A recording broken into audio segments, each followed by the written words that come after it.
Saya ingin berbagi sebuah kisah. Menukil sebuah kisah seseorang yang sangat susah hidupnya. Dari orang-orang kisah klasik dulu tentunya. Dia sangat susah sekali hidupnya.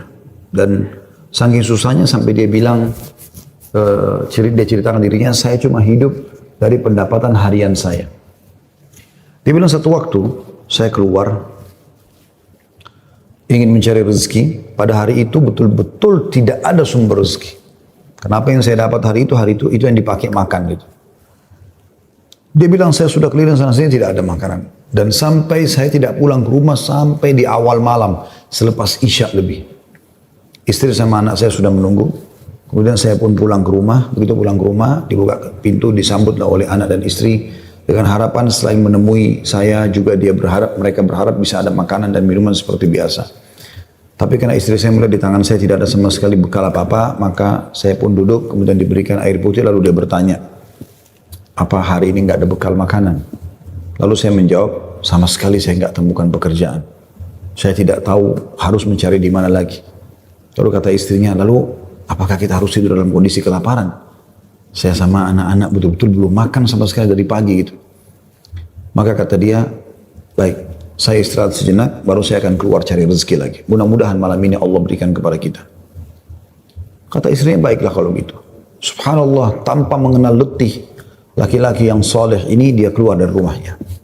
Dan waktu dia keluar, sudah masuk, kalau kita sekarang jam 12 malam.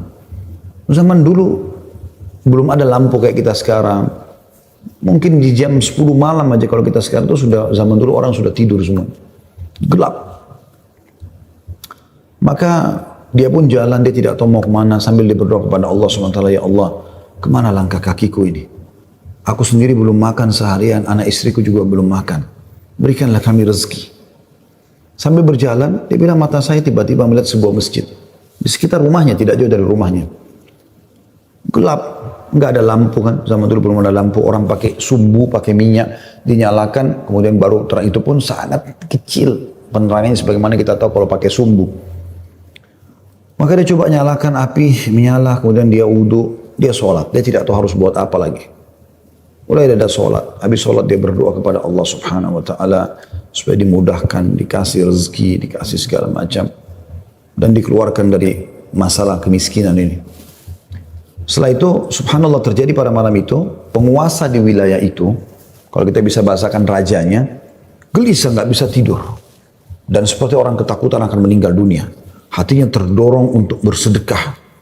Maka dia mengambil beberapa kantong isinya emas. Ya.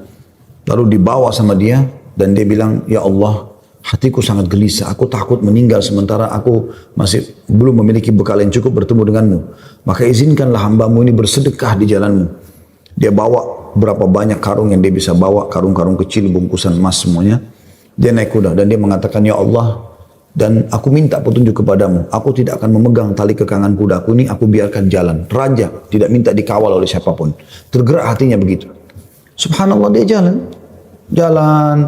Subhanallah ya, Maha Suci Allah, kisah nyata ini menjelaskan, kudanya berhenti di masjid yang ada orang soleh tadi yang susah itu. Dia juga heran, kudanya masuk di halaman masjid, diam di situ. Dia turun, apa ini rahasianya? Kenapa Allah datangkan ke masjid ini? Dia bilang, saya masuk ke masjid, gelap. Cuma ada satu saja sumbu lampu, ya sumbu lilin. Kemudian saya mendengar seperti ada orang suara, ya, orang yang berbicara. Saya coba mendekati suara itu, ternyata orang yang sedang berdoa. Nah tadi orang yang miskin itu berdoa. Ya Allah, mudahkanlah rezeki, saya sudah seharian tidak makan sama anak istri saya. Berikan kami rezeki, saya tidak tahu harus kemana lagi. Saya mohon kepadamu. Dia merengek-rengek sama Allah. Raja ini dengar. Maka raja itu menegur si orang tadi miskin ini. Setelah salam, dijawab salam, dia mengatakan, si raja ini bilang, saya dengar tadi keluhanmu kepada Allah Subhanahu Wa Taala. Saya kebetulan bawa beberapa kantong uang emas. Saya akan berikan kepada kamu sebagai sedekah. Dan ketahuilah saya raja di wilayah ini. Saya tadi gelisah, ingin sekali keluar dan bersedekah, dan Allah tunjukkan saya ke masjid ini. Mungkin kaulah yang Allah maksudkan. Dia bilang, lalu saya akan berikan kepada kamu uang ini sebagai sedekah di jalan Allah Subhanahu Wa Taala antara kita berdoa, dan yang ketiganya Allah. Dan saya berharap apapun yang kau butuhkan, datanglah ke istanaku setiap saat. Saya yakin Allah yang menggerakkan saya bertemu dengan kamu. Subhanallah, orang miskin ini luar biasa kalau punya keimanan. Apa yang dia bilang? Wahai Tuhan, kalau seandainya saya pun masih punya kebutuhan selain apa yang Anda akan berikan kepada saya ini, maka saya tidak akan datang minta kepada Anda. Tapi saya akan minta kepada Allah yang telah mengirim Anda datang kepada saya. Closing kisah ini coba diambil pelajaran baik-baik. Ada kisah yang lain, ini dihadiri oleh Imam At-Tabari. Menukil kisah ini, pada saat itu Imam Tabari masih muda gitu. Ada seorang yang sangat tua di Mekah, dia menaungi kurang lebih 8 orang wanita, cuma dia sendiri laki-laki. Seingat saya dalam kisah itu disebut ada 4 anaknya perempuan, ada istri dia bertelima, ada mertua dia 6, kemudian ada 2 saudari dia perempuan, 8 ya. Sama dia 9 orang, jadi 8 wanita. Semuanya miskin. Hidup hanya dari hasil orang ini. Dan orang ini sudah tua. Umurnya 60 tahun, hampir 70 tahun. Ini cerita teman-teman sekalian. At-Tabari menceritakan karena dia bilang, saya hadir dari awal kisah ini, maka saya coba ceritakan.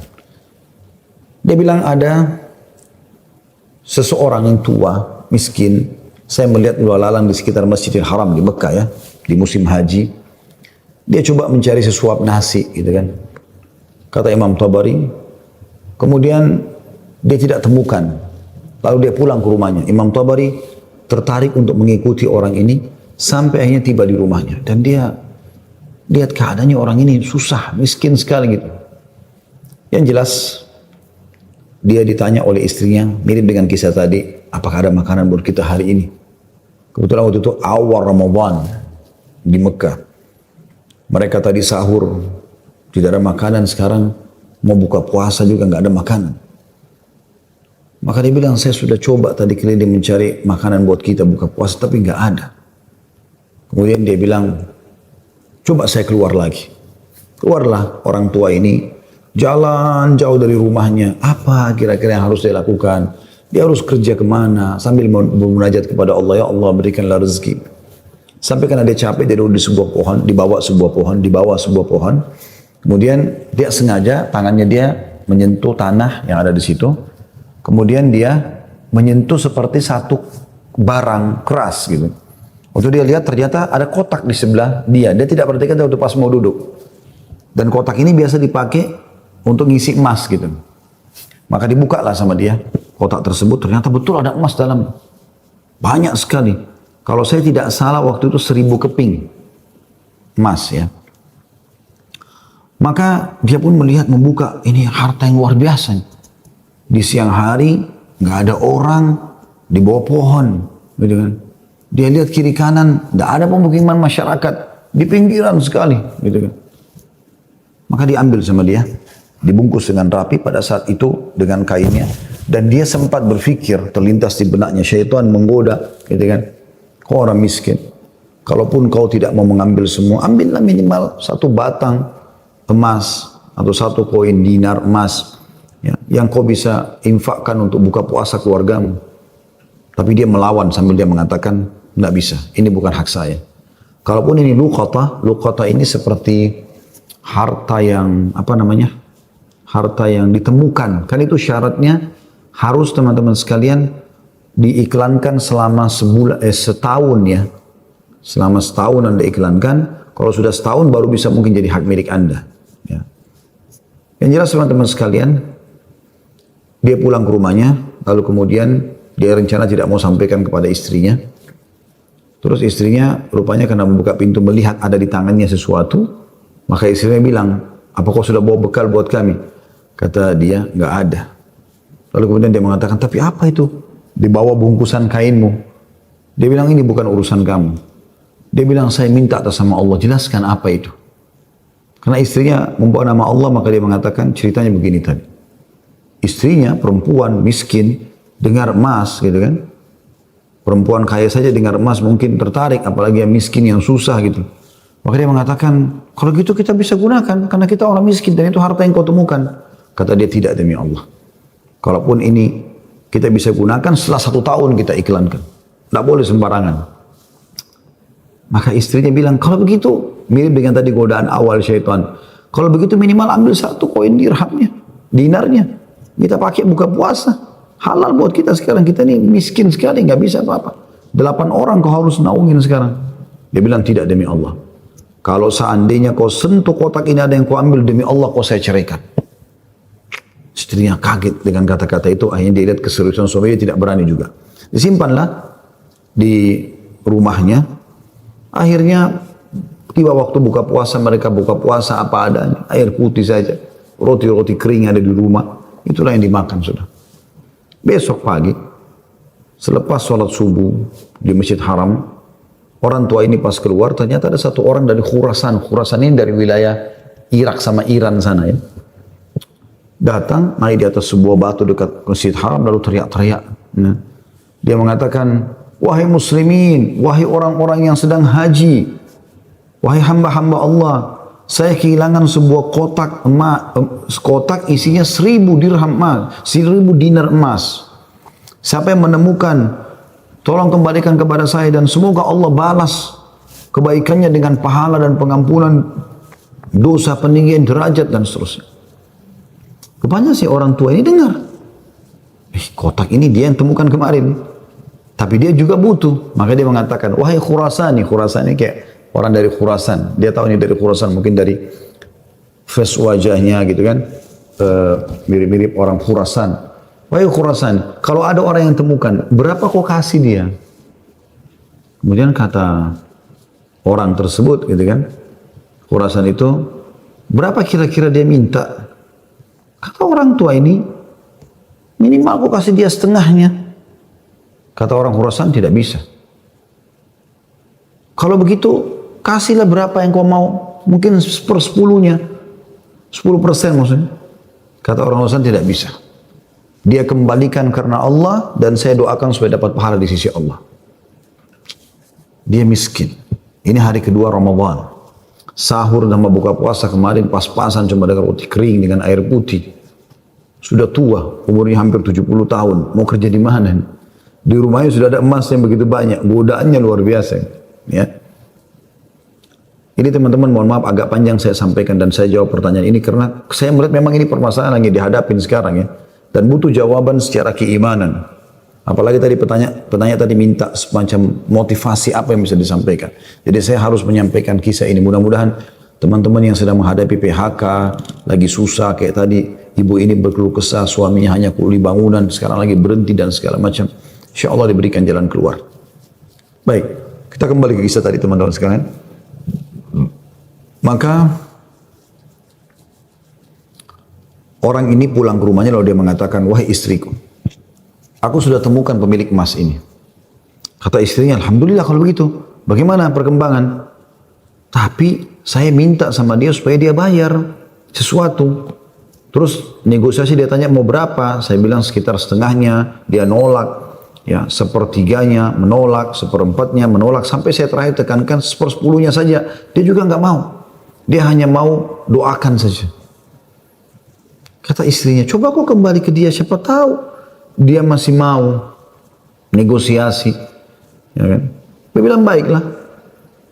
Dia kembali lagi, ketemu lagi sama orang tadi, gitu kan? Di hari yang ketiga sekarang, maka orang itu sama orang Khurasan naik ke atas batu yang sama dekat Masjid Haram. Wahai muslimin, wahai orang-orang yang haji, wahai hamba-hamba Allah, ada nggak menemukan peti saya isinya 1.000 dinar emas, gitu kan? Semoga Allah berikan dia kedudukan, Allah ampuni dosanya, angkat derajatnya dan seterusnya, didoakan gitu. Datang lagi orang tua mengatakan, wahai Khurasan, saya sudah bilang sama kau kemarin, berilah upah. Mungkin kalau kau tawarkan upah, orangnya mau mengembalikan penemunya. Kata dia, berapa paman saya kasih? Dia bilang, saya bilang kemarin 1/10. Orang Khurasan mengatakan, enggak, saya enggak mau. Kalau begitu, berikan dia 1 saja. 1%, 1 saja, ya, dinar itu, yang dia bisa pakai setengahnya, dia sedekahkan untuk beri makan orang-orang susah di sekitar haram, setengahnya lagi dia pakai buat kebutuhan keluarganya. Khurasan ini, orang Khurasan ini diam lalu mengatakan, tidak demi Allah. Jadi luar biasa, dia nggak mau kasih. Pokoknya dia kembalikan utuh, ya, atau Nggak usah. Dan dia berharap pahala di sisi Allah. Kalau dia minta bayaran, saya nggak mau. Orang ini kembali lagi ke rumahnya, bilang lagi sama istrinya, orang ini betul-betul tidak mau. 1 dinar pun dia nggak mau kasih. Kata istrinya, lalu bagaimana? Kata dia, saya akan berazam sudah mau kembalikan. Semoga Allah menyelesaikan permasalahan kita. Kata Imam Tabari yang menceritakan kisah ini, dia betul-betul hadiri kisah ini. Dia tahu ini jalan ceritanya dan dia menceritakan. Lalu orang ini kembali lagi, ternyata di hari selanjutnya masih sama lagi kejadiannya. Terus kemudian kata orang tua ini karena sudah 3 hari berturut-turut dia mengatakan, wahai Khurasan, kau mau petimu? Saya tahu di mana petimu itu. Kata dia, ya baiklah, saya akan ikut. Ikutlah dia. Kata Imam Tabari, saya ikut ke rumahnya orang tua ini. Jalan. Pada saat tiba di satu rumah, ada rumah yang terbuat dindingnya dari tanah liat. Sama sekali tidak kelihatan ada layak untuk ditinggal. Tapi hanya sekedar tanah liat, mungkin kalau ada angin kencang bisa rubuh. Atapnya ditutup hanya dengan kain-kain sobek. Ya. Pintunya pun diangkat untuk dibuka gitu. Kemudian dia masuk dan dia persilahkan masuk. Saya pun izin. Saya mengatakan, maaf paman, bisa nggak saya ikut masuk? Karena dari awal saya lihat kisah ini. Maka dia mengatakan masuklah. Dia bilang waktu kami masuk, rumah itu nggak ada sama sekali karpetnya, nggak ada apa-apa, kosong lompong. Cuma ada semacam sekat dan seakan-akan di belakang sekat itu ada wanita-wanita tua yang kelihatan dari penampilan mereka juga itu susah, bajunya pas-pasan gitu. Lalu kemudian orang tua ini menuju ke satu arah di rumahnya, terus digalilah tanah, dikeluarkanlah kotak tersebut. Lalu kemudian dikatakan, sayalah penemunya hartamu itu. Ini. Dan saya sempat minta sama kamu agar kau berikan sebagian. Sebagaimana kau lihat ini, keluarga saya susah begini. Saya sini 9 orang di rumah kecil ini. Saya sendiri laki-laki dan umur saya sudah hampir 70 tahun. Sementara ini istri saya ada di sini juga sudah tua. Ada mertua saya, ada 2 saudari saya, ada 4 anak saya. Mereka semua miskin. Gitu kan.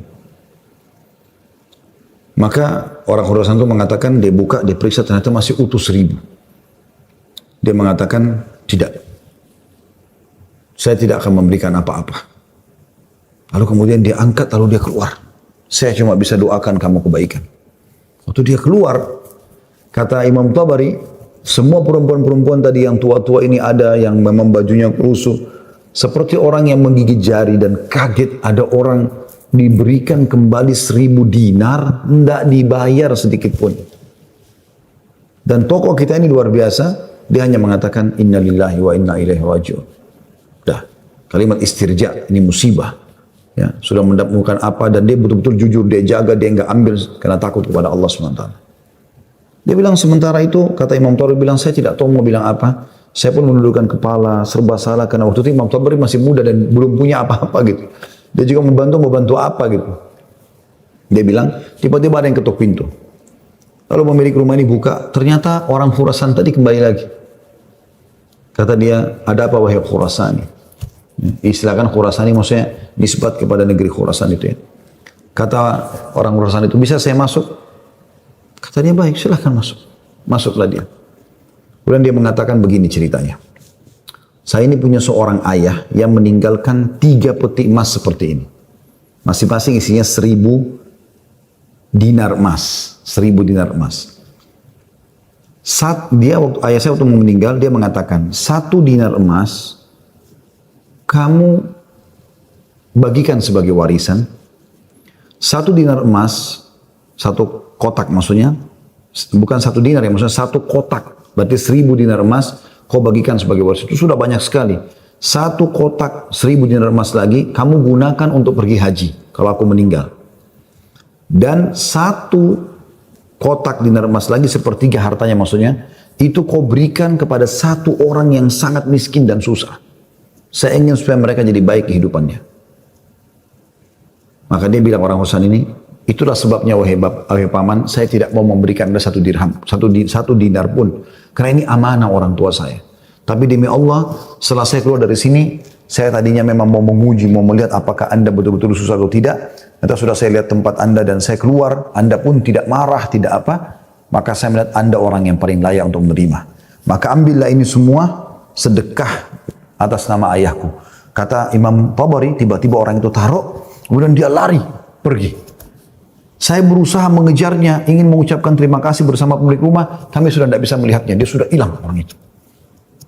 Kemudian saya pun dipanggil kembali oleh pemilik rumah, duduk, kemudian dibukalah pada saat itu kotak itu, lalu mulai dia panggil ke 8 wanita yang ada di rumahnya itu. Kata Imam Tabari, demi Allah dia mulai membagi kepada kami rata. Semua, satu-satu perempuan dikasih satu, dilempar. Dan diduduk seperti orang yang duduk bersila. Jadi kain baju itu, ya biasa yang kita tahu kalau kita bersila bisa ditaruh sesuatu ya. Maka mulai dia melempar dinar-dinar emas itu satu persatu.